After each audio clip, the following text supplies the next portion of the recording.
El pueblo de Puerto Sombrio se ahogaba en un silencio más espeso que la niebla perpetua que lamía sus muelles. El único sonido real era el graznido distante de las gaviotas, un eco burlón sobre el féretro cerrado de Sofía, la mujer que había sido el color vibrante de ese lienzo gris. Daniel, de 11 años, no lloraba. Su dolor no era líquido, sino una piedra fría, pesada y afilada, incrustada justo debajo de su esternón. Mientras los pocos asistentes, cabizbajos y envueltos en sus ropas oscuras, de pescadores, susurraban sobre la furia de las mareas y la inevitabilidad del destino, Daniel se fijó en las grietas del muelle. No eran grietas naturales, sino cortes limpios en la madera podrida, como heridas mal cerradas. Apretó el pequeño colgante de ancla que su madre le había regalado, un trozo de metal grabado con una inscripción que solo él entendía y que, en ese momento solemne, pareció calentarse en su palma, una brasa de disidencia en el mar de la resignación. Su mirada no estaba en el ataúd ni en el sacerdote que murmuraba bendiciones vacías. Estaba fija en Capitán Jonas, el líder del Consejo Guardián, un hombre robusto cuya expresión no era de duelo, sino de control helado, como si estuviera presidiendo un simulacro para garantizar que la narrativa oficial se mantuviera intacta, una fachada de luto para una mentira institucional. La atmósfera era de opresión, un fatalismo cargado que se pegaba a la piel y que hacía que cada habitante evitara mirar directamente al niño, como si su dolor silenciado fuera contagioso, o peor aún, una acusación muda que desafiaba la versión cómoda de los hechos que todos habían aceptado sin cuestionar. Daniel sentía la culpa colectiva vibrando en el aire. El ritual del entierro se sintió menos como un acto de despedida y más como una representación teatral de obediencia forzada. Daniel recordaba vívidamente a su madre, Sofía, una mujer cuya risa era un faro que rompía la monotonía del puerto, y esa risa, ahora, silenciada por una tragedia natural convenientemente aceptada, ardía en su memoria como una injusticia flagrante que no podía permitirse olvidar.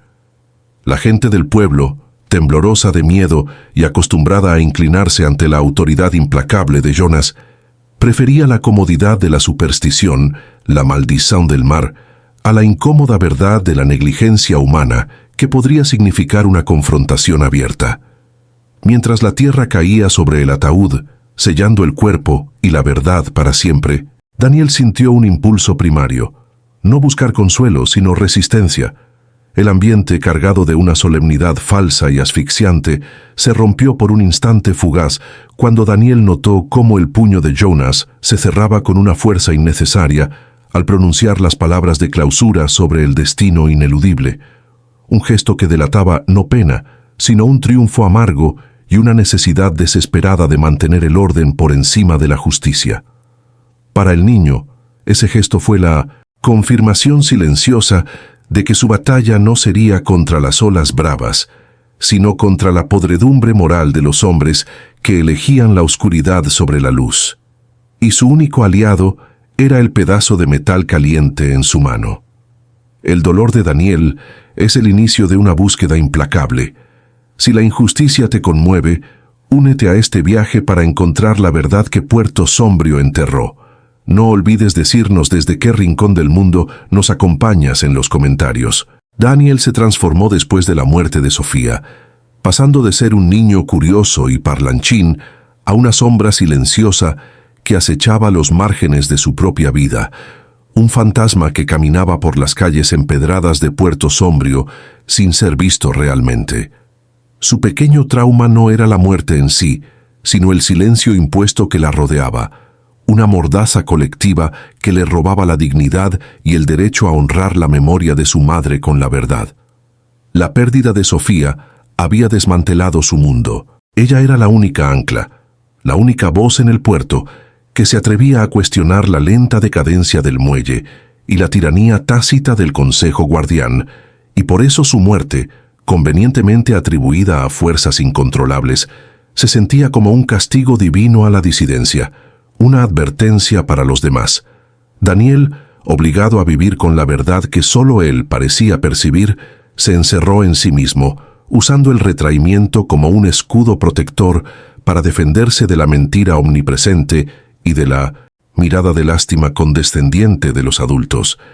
Sus días transcurrían entre las aulas polvorientas de la escuela y el muelle abandonado, su único santuario, donde pasaba horas observando los restos del desastre, buscando una respuesta concreta que desmintiera el mito de la furia de las mareas y que le permitiera, por fin, llorar sin sentir la culpa de estar aceptando una farsa.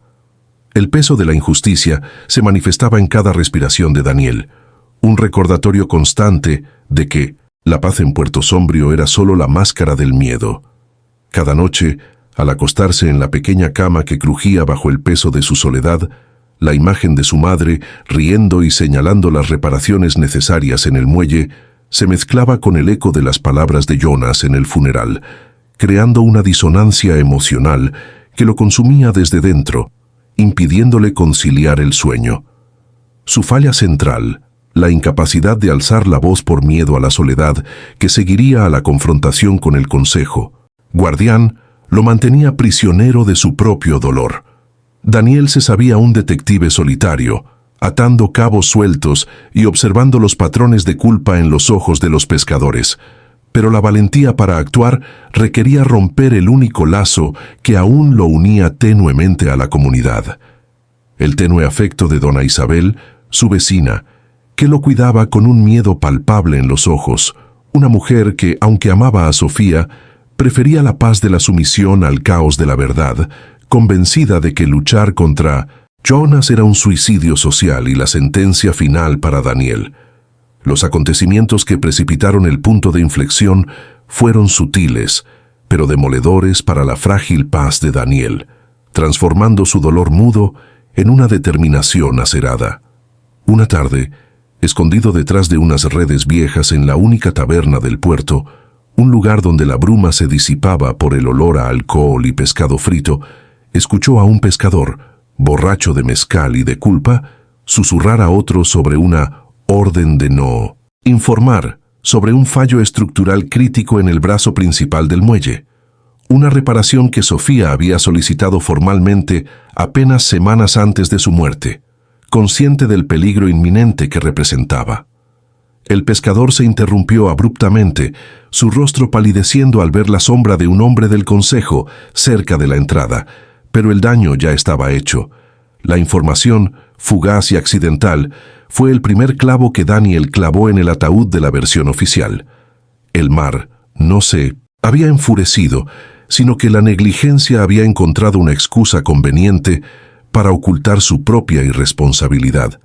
La vida de Daniel en ese momento era una actuación, una fachada de niño en duelo que le permitía moverse sin despertar sospechas, pero por dentro era una máquina de recopilación de datos. Cada gesto de Jonas, cada silencio del consejo, era un eslabón en la cadena que planeaba romper.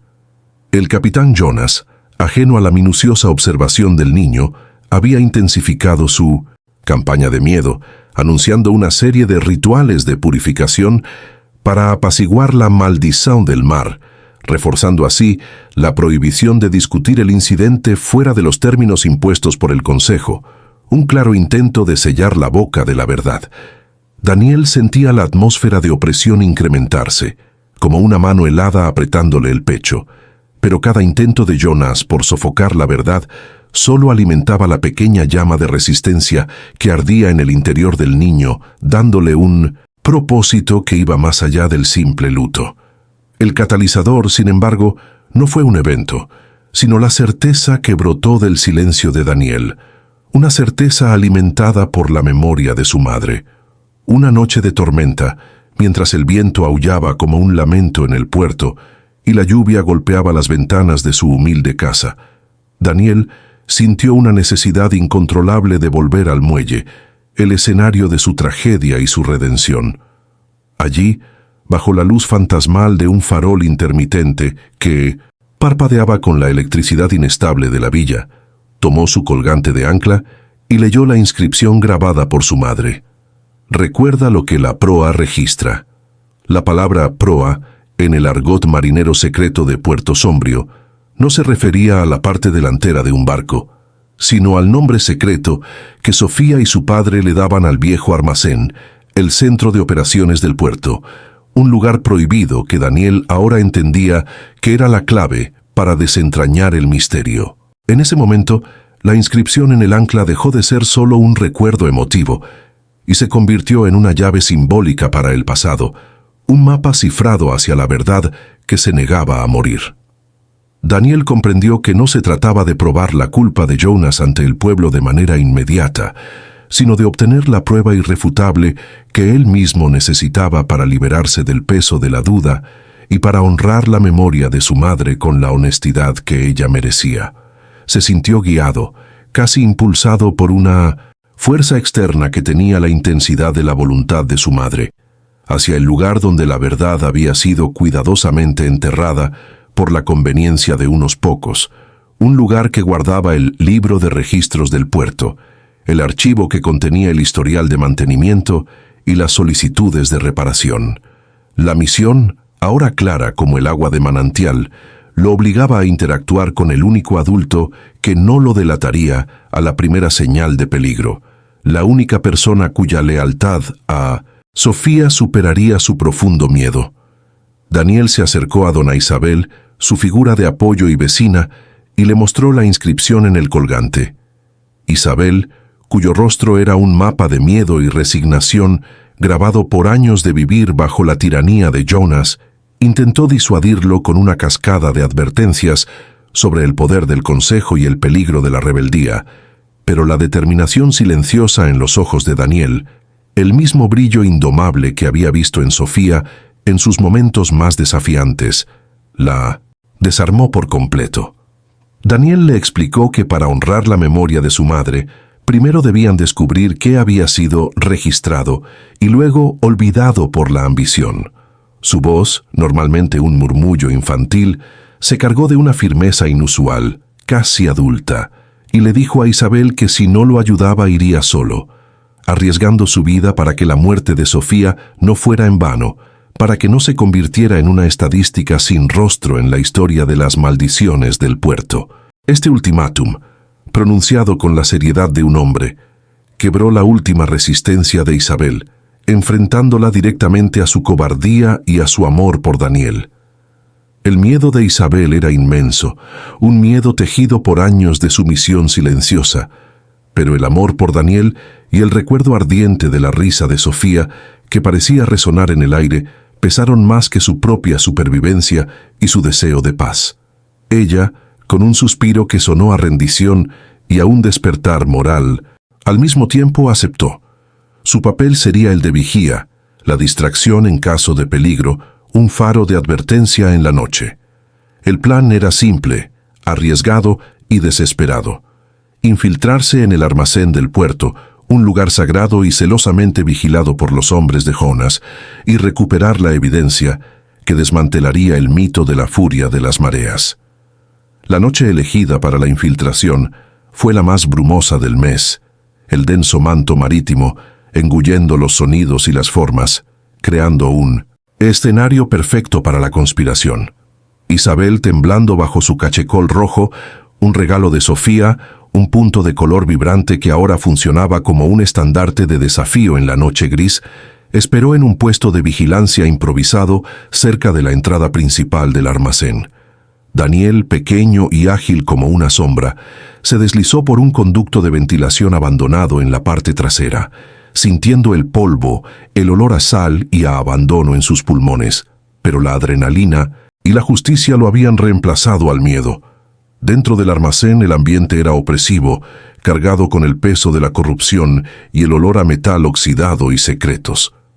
Daniel se movía guiado únicamente por la memoria de lo que su madre le había contado sobre los archivos y la organización del lugar, encontrando el camino hacia la oficina personal de Capitán Jonas, donde, según la inscripción de Sofía, residía la verdad. Su corazón latía con la furia de un tambor en una batalla, cada paso resonando en el silencio, y cada segundo se sentía como una hora. En el centro del escritorio, casi como un trofeo de su tiranía, reposaba el libro de registros del puerto, un volumen grueso y de cuero desgastado, el depósito de todas las mentiras y las verdades enterradas. Daniel, con manos sorprendentemente firmes para su edad y movido por una urgencia que trascendía el miedo infantil, abrió el libro de registros. Las páginas eran un tedioso compendio de actividades portuarias y listas de inventario, pero sus ojos, entrenados por la injusticia y la necesidad de probar la inocencia de su madre, buscaron algo más allá de los números fríos. Y allí, oculto en una pestaña lateral del libro, asegurado con un viejo clip y usando el volumen como un escondite improvisado, encontró lo que buscaba con desesperación: un trozo arrugado de papel, una nota de mantenimiento fechada apenas una semana antes del desastre, firmada de puño y letra por Sofía, donde se detallaba el peligro inminente de colapso de la grúa debido a la fatiga crítica del metal y cómo sus advertencias habían sido archivadas por carencia de fondos y negligencia del Consejo al ignorar los avisos. Era la prueba irrefutable, el documento que rompía el mito. La furia de las mareas había sido tan solo el nombre que la cobardía de Jonas le había dado al óxido y a la irresponsabilidad, y la mano de Daniel tembló al sentir el peso tangible de la verdad. En el instante mismo en que Daniel sintió el papel áspero y salvador entre sus dedos, una sombra se cernió sobre él. El chirrido seco de la puerta al abrirse, antes imperceptible en el silencio opresivo del almacén, lo hizo girar de golpe. Era Elías, la mano derecha de Capitán Jonas y ejecutor de sus órdenes, un hombre de rostro pétreo cuya mirada, ahora llena de una ira helada, confirmó que la invasión no había sido tan silenciosa como esperaban. La tensión interna de Daniel, el conflicto entre el miedo paralizante a la represalia violenta y el triunfo, embriagador de haber encontrado la verdad, alcanzó su punto de ruptura. Su cuerpo se inmovilizó por un segundo, sintiendo el peso de la mentira que se había apoderado de su vida, y en ese momento de confrontación, el colgante en su mano pareció arder, recordándole el sacrificio de su madre y la misión por la que había arriesgado todo. La voz profunda de Elías rompió el silencio con un susurro grave, cargado de una culpa antigua. Debiste haber dejado que el mar lo cubriera todo, chico. Hay verdades que matan más que las olas, y la tuya es una de ellas. Elías se abalanzó con una velocidad brutal que desmentía su corpulencia, intentando recuperar el documento incriminatorio. Pero la quietud del trauma que había paralizado a Daniel por meses se transformó en una agilidad impulsada por la rabia y el instinto de supervivencia. Daniel comprendió con una claridad desgarradora que si perdía ese papel, su madre moriría de nuevo, esta vez para siempre, quedando relegada a un borrón sin dignidad en una historia oficial falsificada. Se deslizó por debajo del escritorio, justo cuando Elías golpeaba con furia la madera con su puño. Afuera, un grito agudo y desesperado rompió el silencio de la niebla. Era dona Isabel. Ella había visto el peligro a través de una rendija. Con una valentía que Daniel nunca le había imaginado, se puso de pie en medio de la calle solitaria y gritó a la noche: «El silencio se acaba aquí. No dejaré que una mentira devore a otro inocente», atrayendo la atención del consejo, que se acercaba. El acto de Isabel, su grito de desafío, cargado de años de miedo reprimido, fue el milagro y el catalizador externo que Daniel necesitaba. Elías dudó, su lealtad dividida por la inesperada revuelta y el miedo a que el ruido atrajera a más testigos de la villa. Ese instante fugaz de vacilación fue suficiente. Daniel corrió hacia una pequeña ventana trasera y escapó a la calle, aferrándose al documento y al pesado libro de registros como si fueran la reliquia de su propia alma. El dolor de la resistencia se sentía en cada músculo y en cada respiración entrecortada por la carrera, pero por primera vez en meses no sentía el peso del silencio, sino el poder crudo y palpitante de la voz que estaba a punto de desatar, una voz forjada en la injusticia y lista para hablar por todos aquellos que habían sido silenciados por el miedo y la tiranía institucional. Durante el Festival de la Promesa de la Cosecha Marítima, un evento anual diseñado para reafirmar la fe del pueblo en un destino que Jonas controlaba. Capitán Jonas, con su uniforme impecable y su rostro de autoridad restaurada, se encontraba en la plaza principal dando un discurso pomposo sobre la necesidad de aceptar los castigos del mar para honrar la vida de Sofía y restaurar la moral de la villa. El sol, aunque pálido, por primera vez se abrió paso a través de la neblina, iluminando la plaza abarrotada de pescadores resignados y esposas ansiosas. Jonas estaba a punto de concluir su discurso con una frase lapidaria sobre el destino ineludible, cuando Daniel, con el cachecol rojo de Isabel anudado al cuello como un estandarte de desafío y la prueba oculta en el libro de registros, se abrió paso entre la multitud congregada con una determinación inquebrantable. Su figura, pequeña y solitaria, se detuvo justo al pie del pedestal de Jonas, en el centro de todas las miradas. La voz del capitán se apagó en un gruñido ahogado por la sorpresa y la furia. Daniel levantó el libro de registros, que por su peso y su historia se sentía más como una tabla de la ley moral que como un simple registro contable. La multitud se quedó en un silencio sepulcral. El único sonido era el crepitar de una fogata cercana y la respiración contenida de cientos de personas. Daniel no gritó. Su voz fue un susurro amplificado por la indignación, cargada de la memoria de su madre, un tono que resonó con la fuerza de una campana de barco en medio de la niebla.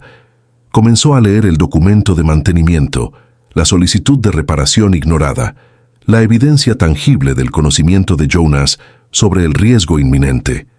Daniel leyó en voz alta, con una dicción clara y cortante que se oponía a su edad, el pasaje exacto donde Sofía describía la corrosión y el fallo inminente del sistema de poleas, y cómo sus advertencias habían sido archivadas por carencia de fondos, mientras el Consejo invertía en la fachada del puerto para mantener la ilusión de prosperidad. La gente no solo escuchaba, sentía la verdad con una punzada de vergüenza y rabia. Era un golpe directo al corazón de la fe ciega. El rostro de Jonas se transformó en una máscara de furia y humillación, intentando bajar del pedestal para arrebatarle el libro al niño. «Es una mentira de un niño desquiciado por el dolor», gritó, pero su voz ya no tenía autoridad, sino desesperación. Daniel alzó el pingente de ancla, la pequeña pieza de metal brillando bajo el tenue sol como una estrella guía, y continuó. Ella no murió por la furia de las mareas, murió por el miedo, la codicia y el silencio de ustedes, capitán Jonas, que eligieron el mito sobre la seguridad de mi madre y la de todo Puerto Sombrio. La revelación no fue solo sobre la negligencia, fue sobre la traición que la comunidad había permitido por su pasividad. La plaza explotó en un murmullo atronador, que pronto se convirtió en un coro de voces de dolor y de indignación justa. Jonas, completamente descompuesto, intentó alcanzar a Daniel con la intención de silenciarlo con fuerza bruta, pero la reacción de la comunidad fue instantánea y electrizante. Los pescadores que habían permanecido cabizbajos por años, ahora se movían. Dona Isabel fue la primera, empujando con sus hombros a uno de los guardias del consejo. De repente, la propia comunidad se levantó, no con violencia, sino como un muro de protección instintiva alrededor de Daniel, exigiendo por primera vez en décadas la rendición de cuentas. El rostro de Jonas se desmoronó, dándose cuenta de que ya no controlaba la narrativa. La verdad, articulada por un niño valiente, había desarmado su poder y había expuesto su cobardía ante todos. El destino de Sofía ya no era una tragedia, sino el motor de una sublevación moral necesaria. La verdad, traída a la luz por la inquebrantable valentía de Daniel, fue acogida por Puerto Sombrio no con alegría, sino con una profunda y de reforma estructural fue puesto en marcha por el propio pueblo.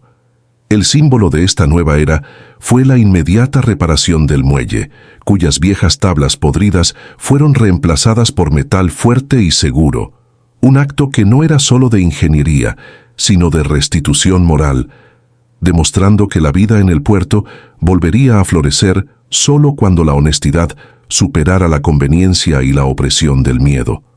Daniel no era ya el niño invisible que caminaba en silencio, se había convertido, sin quererlo, en el líder moral de la comunidad, el faro que había encendido la luz de la responsabilidad. La paz que encontró no fue la paz del olvido, sino la paz de la justicia. Al visitar la tumba de su madre una semana después, ya no sintió la piedra fría de la injusticia en su pecho, sino la calidez de la misión cumplida. En sus manos, el pingente de ancla, su brújula y su reliquia, se sentía liviano, habiendo cumplido su propósito. Vio a dona Isabel, ahora enérgica y sin miedo, organizando a otras mujeres para supervisar las reparaciones, su cachecol rojo ondeando como una bandera de resistencia victoriosa. Daniel aceptó que el luto solo se transforma en fuerza indomable cuando el silencio es quebrado por la verdad, y que la voz, por pequeña que sea, es la herramienta más poderosa contra cualquier tiranía. Su viaje no fue una redención total en el sentido de borrar el pasado, sino una aceptación profunda de que el presente se construye sobre las ruinas de las mentiras expuestas. La nueva jornada de Daniel se trataba de crecer con esa verdad y de ser el recordatorio constante de que la vigilancia es el precio de la libertad. Mientras observaba el ir y venir de los pescadores, ahora trabajando con una energía renovada y una franqueza que hacía mucho tiempo se había perdido, Daniel se sintió finalmente libre del peso del secreto. El mar de Puerto Sombrio, aunque seguía siendo poderoso, ya no era la figura del villano, sino un testigo silencioso de que el verdadero peligro siempre había estado en la negligencia humana, en la cobardía de quienes callan. La coraje de Daniel encendió una luz en la oscuridad del puerto. Aún hay tiempo para reparar lo que usted destruyó con el silencio. Si esta historia te inspira a buscar la verdad y a enfrentar la injusticia en tu propia vida, recuerda que usted no es lo que hizo, es lo que todavía puede hacer por los demás. No existe tormenta más destructiva que la mentira aceptada, y el espectador debe llevar consigo esta reflexión. La redención no es un regalo, sino una acción, y la transformación de Daniel es la prueba palpable de que la verdad, por dolorosa que sea al principio, es la única semilla capaz de hacer florecer la esperanza. La comunidad de Puerto Sombrio aprendió que la valentía de un niño puede sanar las heridas que el miedo de los adultos ha dejado abiertas. Sé parte de este viaje. Suscríbete al canal para no perderte las próximas historias que te harán pensar y sentir.